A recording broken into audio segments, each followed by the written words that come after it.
오늘 로마에서 담대히 복음을 전한 바울에 대해서 말씀을 살펴보므로 사도행전이 이제 끝나게 됩니다.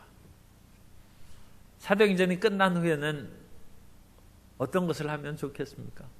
그래서 제가 성도 여러분에게 안 물어보고 그냥 출애굽기로 그렇게 정했습니다. 왜냐하면 구약과 신약을 왔다 갔다 하는데 전에 누가복음을 하고 누가복음과 사도행전은 연결된 책입니다. 그래서 계속 진행하고 그 다음에 하나님께서 우리가 창세기도 하고 신명기도 하고 그랬으니까 복음서 이제 오경 가운데 출애굽기를 하고 또 새벽기도에는 예언서를 하고 금요 비전 예배에서는 역사서를 하니까 우리가 성경을 두루 살펴보고 있다고 생각합니다.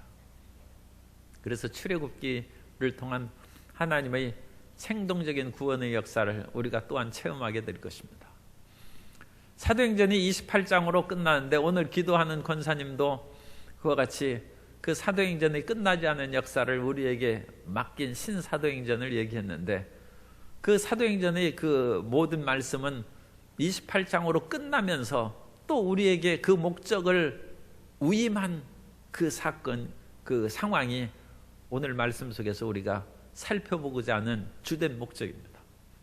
그래서 사도행전은 이미 사도행전의 기록 목적이 28장으로 끝났습니다. 모든 목적은 성취가 됐습니다. 그러면 그 목적이 무엇인가? 무엇이길래 성취되었는가? 그걸 오늘 우리가 알아야 되고 그러면 그 목적을 하나님께서 오늘날 우리에게도 성취할 수 있도록 임무를 부여했는가? 그래서 우리가 그와 같은 미션을 받고 있는지 그것을 우리 각 사람이 깨닫는 것이 중요합니다. 오늘 우리가 방금 전에 찬송한 것처럼 그 미션은 결국 불 속에라도 들어가서 하나님의 사랑, 예수 그리스도의 십자가의 사랑을 전하는 것입니다.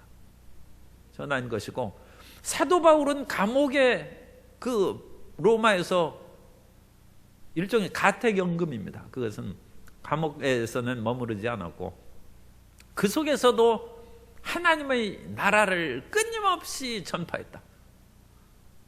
우리는 어떠한 삶 가운데서도 그 사명을 수행하는 것이 사도행전의 목적을 이어받은 것이고 그러한 목적대로 살아가지 않는 분들은 오늘 마음을 돌이키고 그 하나님의 명령을 들으시기를 바랍니다.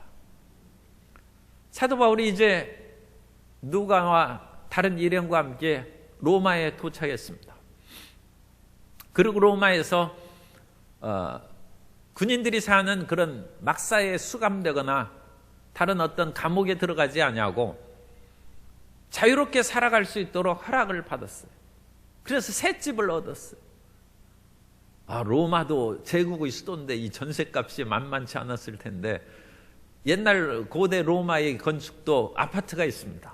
놀랍죠? 1세기 아파트가 있어요. 그래가지고 그거만큼 땅값이 비쌌다는 것이죠. 그래서 그 콜로세움 그런 것을 지은 것을 봐도 그 당시 상당한 건축 기술이 있었던 것을 알 수 있고 사람들이 층층으로 이렇게 해서 살았습니다. 그리고 그 층층으로 살아가는데 옛날이나 오늘이나 쓰레기 수거가 이 만만한 문제가 아니에요.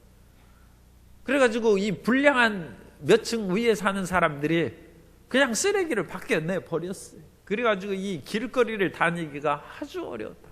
가난한 그 아파트 그런 지역은 그야말로 여기저기 징검다리를 건너듯이 그렇게 걸어야 됐다. 그런 기록이 나와 있습니다. 그런데 사도 바울은 아파트를 전세 얻지 않고 오늘날 아파트 전세 얻기 힘들어요. 그래서 그냥 새 집을 하나 얻었습니다. 그래서 거기서 2년 동안 군인 한 사람이 지키고 있습니다.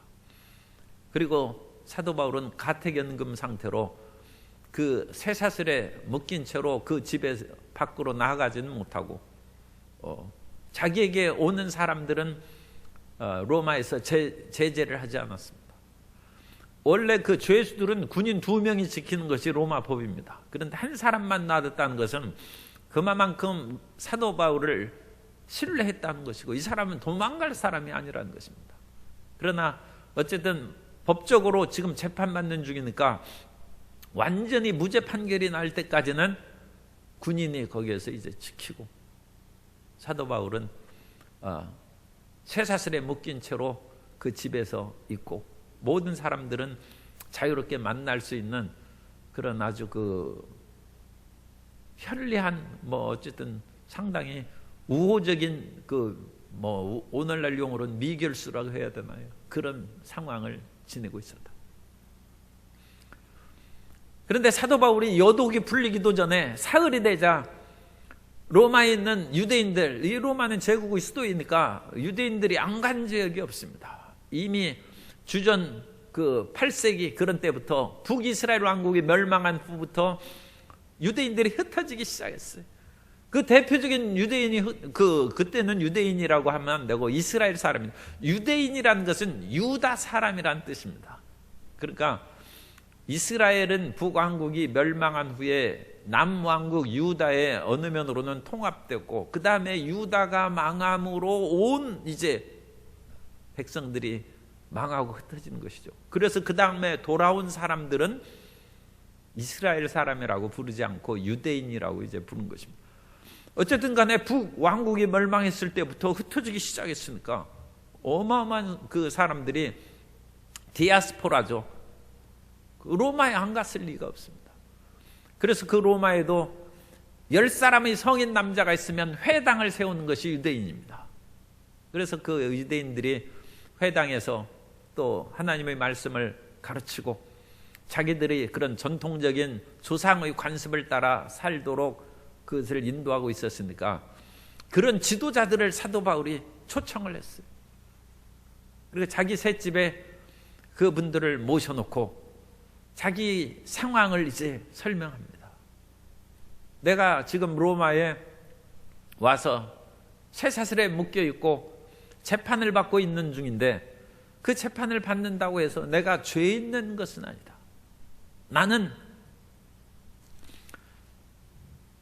이스라엘 백성이나, 17절입니다. 이스라엘 백성이나 우리 조상의 관습을 배척한 일이 없는데 예루살렘에서 로마인의 손에 죄수로 내준 바 되었다. 나는 이스라엘 백성들로서 흠없이 살아왔고, 또한 조상의 관습과 모든 율법을 지키는데도 흠이 없다고 했어요. 그런데도 불구하고 예루살렘에 들어갔을 때 그 사람들이 고발해서 붙잡혔지 않습니까? 그래서 로마인의 사람들에게 자기를 넘겨줬다는 것입니다. 그런데 로마인들이 살펴보니까 이것은 무슨 사회적이거나 무슨 도둑죄라거나 온갖 잘못한 그런 죄가 하나도 없어요. 그리고 로마 법에 의해서 죄로 얽을 만한 것이 없이 무죄라고 여겼지만, 유대인들이 계속 고소하고 갈등을 일으킨 바람에 할 수 없이 내가 가이사에게 호소해서 이 로마에 오게 되었다는 것입니다. 그러면서 내가 유대인으로서 유대인의 법을 따라야 마땅한데 로마인의 손에서 그 재판을 받는 것은 민족을 송사하거나 우리 민족을 배반한 것이 아니다.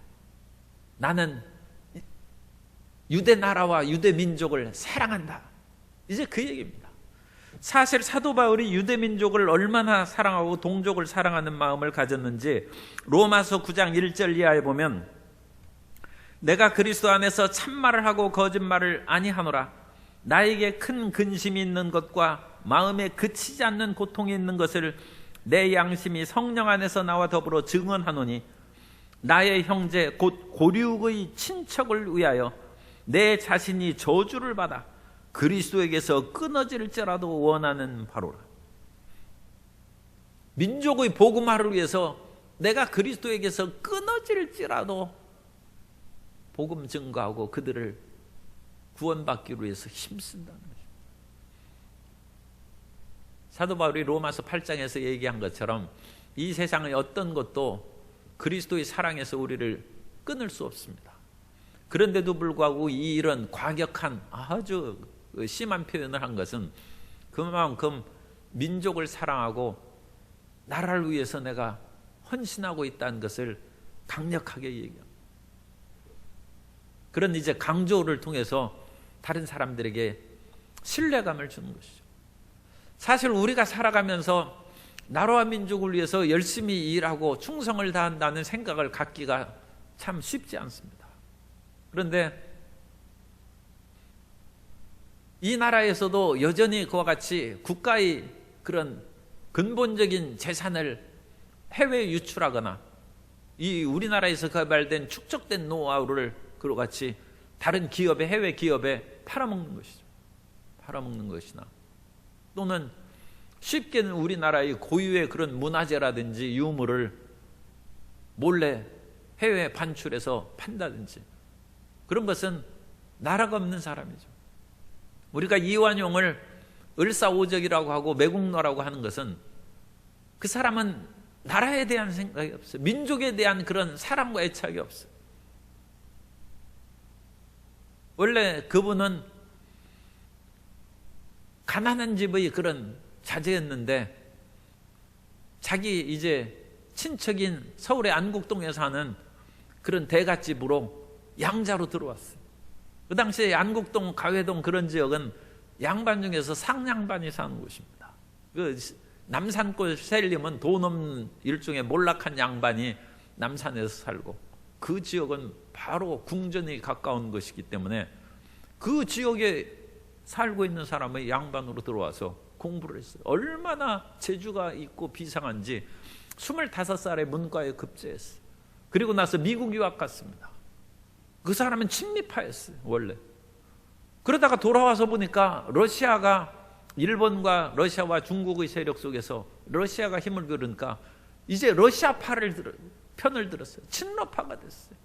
그 다음에 친일파가 된 것입니다. 그런데 그 사람은 친일파로 자기 인생을 끝나려고 해서 친일파가 된 것이 아니라, 우리가 사시사철 사계절이 있을 때 봄에는 봄옷을 입고 여름에는 여름옷을 입고 가을에는 겨울에는 그에 따라서 적응하듯이 세상의 변화에 따라서 자기 자신을 적용하는 것이 지혜로운 인간이라는 거예요. 그러므로 이완용은 그 속에서 모든 것을 자기에게 적절하게 적응을 해서 일신상으로는 어려움 없이 살았어요. 굉장히 지혜롭고 똑똑한 사람입니다. 그런데 문제가 뭡니까? 다른 사람은 신경 안 쓰는 거죠. 크게 얘기하면 민족의 그런 흥망, 그런 것은 신경 안 쓰는 거예요. 아니, 국가에서 큰 지도자를 가진 사람이 나라의 멸망에는 신경 쓰지 않고 백성들의 고통은 신경 안 쓰고 자기 일신상의 문제만 생각하면 그 사람이 그 지도자가 아니죠. 그러니까 매국노라고 하는 것입니다. 그거에 반해서 진주의 기생인 논개는 왜군이 쳐들어와 가지고 거기를 쑥대밭을 만들었어요. 그런데 논개가 이쁘게 눈썹을 그리고 입술을 빨갛게 화장을 하고 촉성로에 앉아 있으니까 외장이 와가지고 같이 춤을 추자고 하니까 그러지요 하면서 춤을 추고, 온 손에는 마디마디 옷가락질을 탁 끼고, 그러니까 이게 치장한 것으로 생각했는데 그건 어림없는 거예요. 옷가락질을 탁 손을 깨니까 이것은 빠지지를 않는. 그래가지고 외장을 끌어안고 진주 남강에 떨어져서 이왕 내가 비천하게 관기를 하고 있지만 이렇게 죽을 수는 없다. 어찌 외적의 놀이개가 될 수 있느냐. 그래서 외장을 안고 나라와 민족을 위해서 죽는 거예요. 그러니까 그 사람은 기생 라합이에요. 기생 라합이 왜 그렇습니까? 하나님의 말씀을 받아들이고 정탐꾼을 숨겨주는 대의를 위해서 살아요. 오늘 우리 인생을 판가름하는 것은 지금 현재의 나의 여건이나 어떤 지위나 부나 권력, 그것이 문제가 아니라 아무리 부귀영화를 가지고 있어도 이완용꼴로 되면 매국노가 되는 것이고, 천한 관기일지라도 대의를 위해서 산 사람은 그 사람이 칭찬받고 역사에 남고, 대의 중에 대의는 하나님 나라를 위한 것이죠. 우리는 이 작은 나라는 대한민국이고 큰 나라는 하나님 나라입니다. 하나님 나라를 위해서 산 사람은 대의를 위해서 산 거죠. 얼마 전에 전직 대통령인 어떤 분이 감옥에 지금 교도소에 다시 재수감됐습니다. 그분을 제가 이름을 얘기할 수는 없어요. 그런데 그분은 자기는 올바른데 이거 붙잡아갔다고 얘기했어요. 그런데도 불구하고 감옥에서 그 80이 넘은 나이에 들어가서 그렇게 삽니다. 그런데 그것이 우리에게 가르쳐준 교훈은 하나님 앞에 심판이 있다는 것입니다. 이 세상에서 대통령을 하고 무엇을 하고 그건 문제가 아니에요. 하나님 앞에 마지막 심판이 있습니다. 하나님께서 보시기에 잘못된 것은 그때 영원한 감옥에 들어가는 것입니다. 우리는 그것을 아는 사람이 크리스찬입니다. 그리고 그것을 믿는 사람이 믿음을 가진 사람.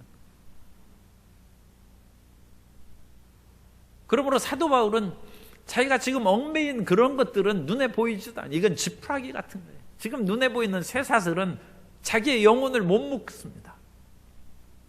그런데 이 세상에 많은 사람은 수많은 세상의 쾌락과 부귀영화에 묶여 있어요. 그것을 노예로 살아가고 있죠. 그러니까 그러면 참 어리석은 인생을 사는 것입니다. 사도 바울은 민족과 나라를 위한 그 열심을 나는 결코 버리지 않았다. 그러면 이와 같이 조상들이 관습도 버리지 아니하고 유대민족을 뜨겁게 사랑하는데 그러면 내가 왜 잡혔고 유대인들은 예루살렘에서 왜 너를 고소했느냐? 이것은 우리 백성들, 우리 조상들 때부터 내려오는 소망을 인한 것이다. 그 소망은 뭡니까? 메시아의 소망입니다. 유대인들은 끊임없이 메시아를 기다리는 것입니다. 그런데 그 메시아를 기다린 소망에 견해차가 있는 거예요.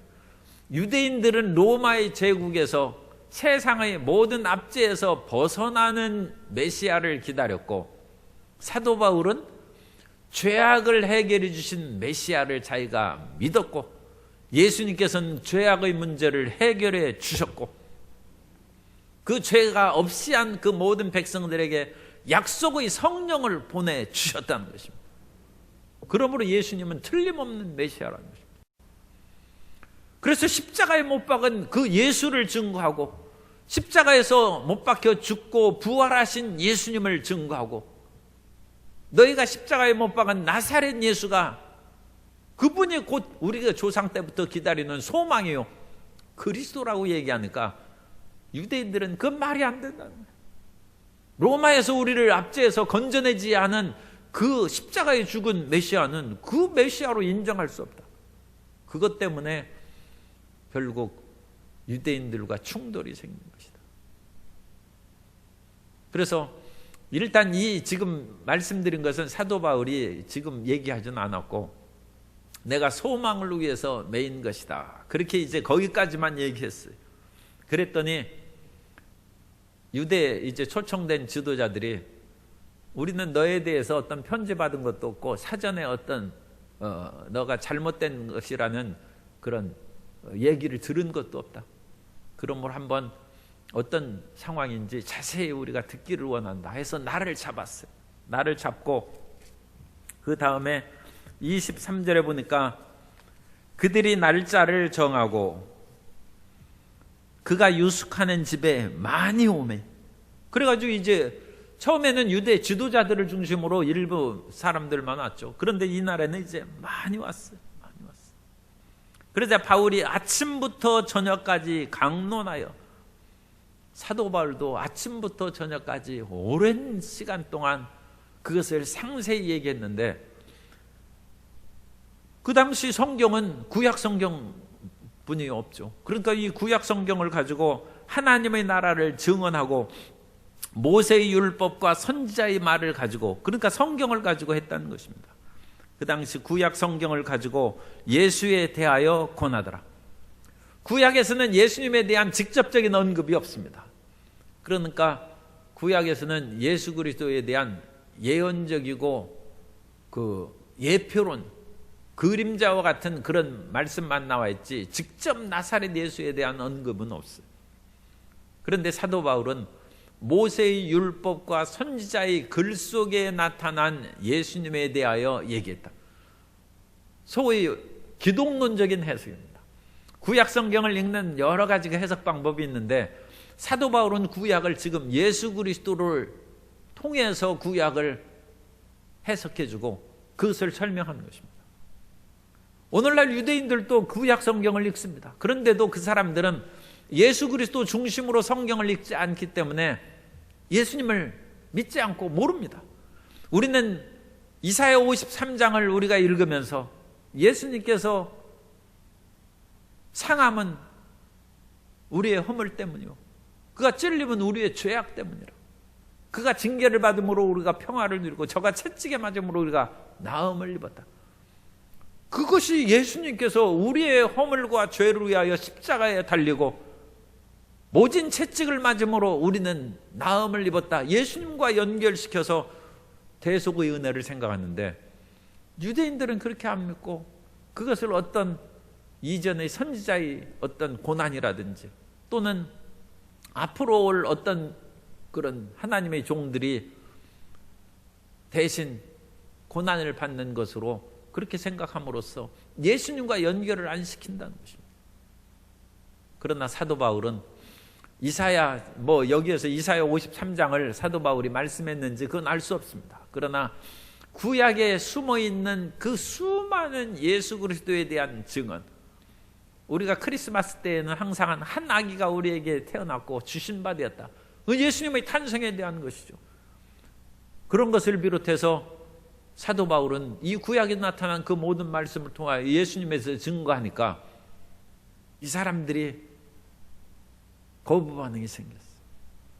왜냐하면 자기들이 예수님은 십자가에 못 박혀 죽은 그것은 알고 있을 거 아닙니까? 그러니까 대제사장들과 유대의 지도자들이 예수님을 로마인의 손을 끌어들여서 빌라도의 언도를 받아서 십자가에 못 박혀 죽겠는데 그 예수님이 메시아라고 하니까 자기들이 큰 죄 지은 것이죠. 그러니까 거기에서는 우리가 어찌 알고 이 큰 죄를 지었으니까 회개하든지 아니면 우리 못 믿는다, 그래서 뛰쳐나가야죠. 그런데 많은 유대인들은 못 믿는다고 뛰쳐나가는 것입니다. 그래서 대부분의 사람들이 바울이 하루 종일 예수 그리스도에 대한 그 복음을 증거했는데도 불구하고 참 안타깝게도 반응이 안 좋았어요. 그래서 사도 바울이 이 반응이 안 좋았다는 얘기는 없는데 어쨌든 24절에 믿는 사람도 있고 믿지 아니한 사람도 있어 서로 맞지 아니하여 흩어질 때에 바울이 한 말로 이르되 성령이 선지자 이사야를 통하여 26절 이 백성에게 가서 말하기를 너희는 듣기는 들어도 도무지 깨닫지 못하며 보기는 보아도 도무지 알지 못하노라. 그러니까 이 말씀을 통해서 볼 때 대부분 반발하고 나갔다. 사도 바울이 그걸 책망했습니다. 그리스도 예수의 복음을 증거했는데 너희가 도대체 귀가 막히고 눈이 어두운 백성이 되어서 깨닫지 못하는구나. 그러면서 이사야서 말씀을 인용해서 이것이 이미 하나님께서 정해주는 것이다, 하나님의 뜻이라는 거죠. 그럼 하나님께서 이 유대인 백성들을 우둔하게 하고 눈이 막히고 귀가 막히는 그와 같은 백성으로 만드셨는가? 그것을 통하여 이방인에게 복음이 넘어가서 이방인의 충만한 수가 예수님을 믿게까지 저들이 눈과 귀가 막히도록 마음이 우둔해지도록 하나님께서 하셨다는 것입니다. 그래서 그와 같이 눈이 막힌 지가 지금 2000년이 됐어요. 물론 크리스찬 주라고 해서 유대인들 중에 예수님을 믿는 사람들이 많이 늘어나고 있습니다. 그러나 유대인의 본류는 여전히 예수님을 메시아로 인정 안 하고 오늘날까지 그렇게 눈과 귀가 막혀 있습니다. 그 유대인들을 구원하는 길은 이방인의 충만한 수가 차서 우리가 다 예수님 믿어요. 우리의 가족들이 다 예수님을 믿고 우리의 아는 일가 친척과 친구들이 다 예수님을 믿는 것이 눈과 귀가 막힌 유대인들이 복음을 들을 귀가 열리고 눈이 뜨이는 계기가 될 줄로 믿습니다. 그런데 우리의 주변 사람들도 다 믿지 못하고 있고 그러면 그건 우리에게 직접 관계되는 것이죠. 얼마나 그것은 슬프고 안타까운 일입니다. 그러므로 유대인들이 예수님을 다 믿게 됐다 하면 그것은 이제 구원의 문이 이방인의 충만한 수가 찼다는 것이고 구원의 문이 닫히고 있다는 것을 우리가 이제 알 수 있다는 것이죠.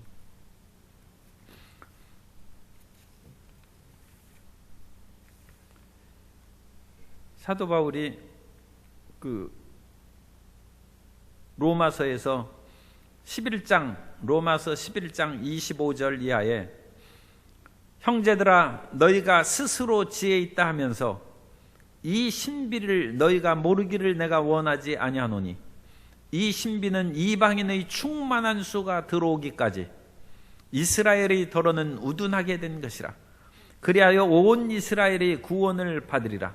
기록된 바 구원자가 시온에서 오사 야곱에게서 경건하지 않은 것을 돌이키시겠고.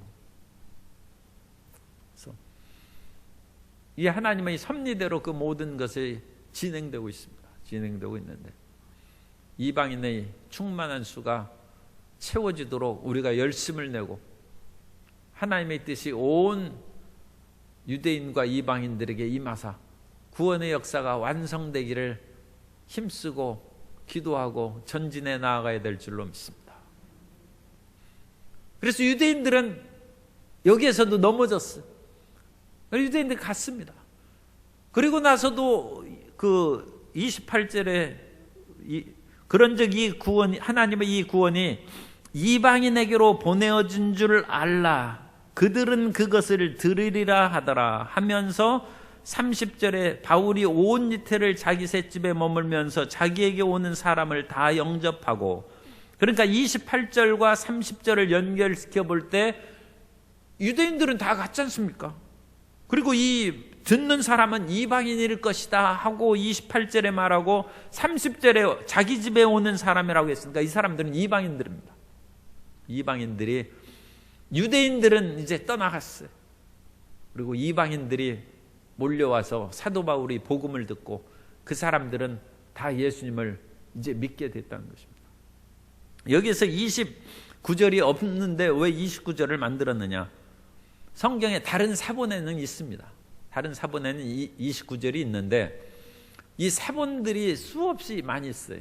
그 많은 사본 가운데 가장 권위 있는 사본에는 없어요. 그래서 우리는 권위 있는 사본을 따랐기 때문에 29절을 안 써놓은 것입니다. 안 써놨는데 그래도 이 어떤 사본에는 29절의 말씀이 있기 때문에 29절은 써놓고 거기에는 우리는 내용은 빼버린 것입니다. 그래서 성경은 원본이 우리에게 전해온 것이 아니라 수많은 사본을 통해서 원본을 재구성하는 것이다. 그러니까 성경의 이런 것들을 재구성하고 편집하는 그런 것들이 앞으로 계속 일어날 수도 있습니다.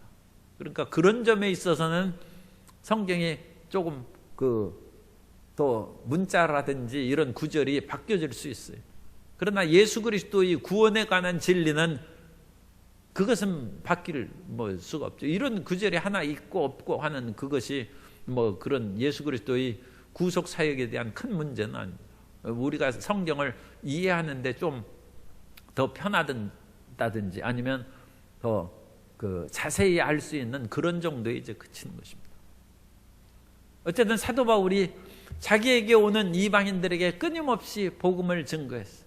그리고 31절에 보면 하나님의 나라를 전파하여 주 예수 그리스도에 관한 모든 것을 담대하게 거침없이 가르치더라. 이것이 사도행전의 결론이요 목적입니다. 지금 성도 여러분은 그걸 생각하셔야 돼요. 사도 바울이 로마에 온 목적이 무엇입니까? 사도 바울이 왜 로마에 끌려왔어요? 재판받으러 왔죠. 그러면 사도 바울이 지금 2년 동안 머물러 있었다는 것은 2년 후에는 여기에서 이제 사건이 끝나서 사도 바울이 석방됩니다. 그럼 사도 바울이 지금 무죄하다든지 로마의 법정 그 내용을 써놔야 될 거 아닙니까? 그래야 사도 바울이 로마에 온 목적을 이해할 수 있죠. 지금 사도 바울이 그 가이사에게 호소해가지고 로마에 와서 지금 계속 재판받는 것입니다. 그런데 성경에서는 지금 재판받는 얘기는 이런 방구 얘기가 없어요. 지금 사도 바울은 지금 그 오늘날 용어로 미결수로 계속 재판받고 왔다 갔다 하는 거예요. 그런데 성경은 그거 썼습니까? 안 썼어요. 그러면 사도 바울이 로마에 온 목적은 뭡니까? 31절 하나님 나라를 전파하고 예수 그리스도에 관한 것을 담대히 가르치는 것이 사도 바울의 목적. 그러니까 우리가 이 세상에 살아갈 때 이 말씀이 굉장히 우리에게 중요하게 가르쳐 주는 것입니다. 우리는 이 세상에서 재판받거나 돈 벌거나 권력을 얻거나 선거에서 이기고 온갖 그런 것들이 지금 우리 관심의 초점인데 하나님은 그 관심 없어요. 누가 대통령이 미국에서 되든지 그게 큰 문제가 아니에요. 누구를 통해서 하나님의 복음이 전파되는지 그게 문제란 거예요.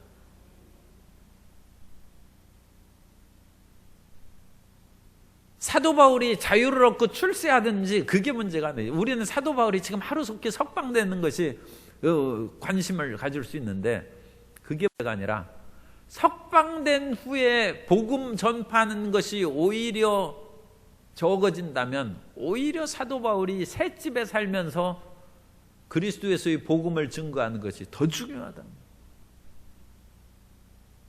우리가 삶의 초점이 어디에 있는지 그걸 생각해요. 적지 않은 사람들이 내가 출세하고 돈 벌고 이제 권력을 얻으면 그때 복음 증거하겠다. 지금 내가 과장이기 때문에 예수 믿으라고 회사에서 얘기하면 부장한테 혼나고 사장한테 쫓겨난다. 그렇게 했는데 그 사람이 그래 그러면 당신은 과장 크리스찬이니까 복음 못 전하지. 우리 이해한다. 그래가지고 그 사람이 이제 사장까지 될 수 있나요? 어쨌든 사장도 될 수 있지만 어쨌든 임원이 됐어요. 그런데 임원이 되면 전하겠습니까? 자기가 이제 회사의 임원이 됐는데 예수 믿으라고 자기 밑에 사람들하고 얘기하면 회장한테 눈 밖에 나서 더 쫓겨날 거 아닙니까? 그래서 이제 임원에도 물러났어요. 그래서 은퇴했어요. 이제 나이가 60, 70이에요. 그때부터 복음 전하겠습니까? 자기 인생의 가장 중요한 시절은 돈 벌고 출세하는 데 다 보냈어요. 그게 인생 목적입니까? 하나님은 그게 아니라는 것입니다. 당신이 어떤 어려움을 겪든지 해를 입든지 간에 복음 전파하는 것이 인생의 주된 목적이고 그것이 삶의 초점이 돼야지 자기의 꽃다운 시절을 그런 거 다 보내고 자기 출세할 것 다 하고 세상에 누릴 것 다 하고 아니 그 후에 하나님께 무슨 선심 쓰는 겁니까? 그때 복음 증거하는 것입니까? 사도 바울은 지금 감옥에 그 셋집에 살면서 쇠사슬에 묶여 있어요. 그런데 사도 바울은 그런 거 아랑곳 하잖아요. 거침없이 담대하게 복음을 증거하면서 하나님 나라가 지금 확장되고 있다. 그게 사도행전 목적입니다. 그러니까 우리 지금 삶에 있어서 내가 지금 수능 공부하는 사람한테 지금 수능이 지금 얼마 며칠 남지도 않았는데 전도하라고 그렇게까지 제가 무리하게 부탁하거나 그럴 수는 없죠. 그런데 수능 끝나서 대학 들어가면 또 치열한 대학 입시 공부하고 취직해야 되고 회사 들어가야 되고 바쁜 일이 무지하게 많아요. 그럼 그렇게 해서 청춘 다 보낼 겁니까? 그렇게 해서 자기의 가장 지혜롭고 힘있을 때 그 모든 것을 결국은 알렉산더 대왕이 빈손으로 관에 자기 손을 내고 매장할 때 상여를 끌고 나갈 때 보이라고 했던 것처럼 아무것도 가져가는 것이 없는데 그것을 위해 살다가 인생 끝낼 겁니까? 우리는 때를 얻든지 못 얻든지 복음 전파에게 힘을 써야 되고 주님께서는 그것을 우리에게 물으시는 것입니다. 너에게 주어진 인생의 기간이 있는데 그 기간 중에 얼마의 기간 동안, 그리고 가장 아름답고 힘 있을 때 그 가장 아름답고 힘 있고 능력 있는 그것을 가지고 나를 위해 썼느냐, 너 자신을 위해 썼느냐, 그걸 물으시는 것입니다. 우리 자매 성도님들이 남편에 대해서 긍지 있고 자신 있게 대답할 수 있는 것은 나의 꽃다운 이팔 청춘과 나의 가장 아름다운 시절을 당신에게 바쳤다는, 남편이 그 말을 들으면 꼼짝 못합니다. 나의 청춘과 가장 아름다움을 당신을 위해 썼는데 당신은 고마울 줄 알아요. 우리의 가장 좋은 것으로 하나님을 섬기고 하나님을 기쁘게 하는 성도 여러분 되시기 바랍니다. 제가 억지로 전도하라는 것이 아닙니다. 이것은 교회 문제가 아니고 저와의 이런 그런 문제도 아니고 하나님과 우리 자신과의 문제. 하나님께서는 우리를 이 세상에 보내셨는데 이 세상에 보낸 그 가장 힘있고 아름다운 것을 무엇을 위해서 썼는가? 그런데 사도 바울은 자기의 그런 가장 중요한 것을 하나님 위해 썼고, 이 사도행전을 기록한 누가는 지금 그걸 쓰고 있는 것입니다. 사도 바울은 그것을 위해서 하나님 나라를 끊임없이 전파했는데 그 많은 사람이 없어요. 거침없이. 그래서 오늘 우리에게도 지금 살고 있는 인생의 가장 중요한 목표가 무엇인가, 그걸 우리에게 얘기하고 도전을 주는 것입니다. 나의 가장 중요한 것으로 지금 하나님께 바치고 있고 하나님께 충성하고 있는가. 그러면 그 사람을 통하여 사도행전은 이어지는 것이고 주님께서 이 땅에 하시고자 하는 그 목적을 우리가 충성되이 수행하고 있는 것입니다. 그런 아름다운 충성의 열매가 맺히게 되시기를 예수님 이름으로 축원합니다.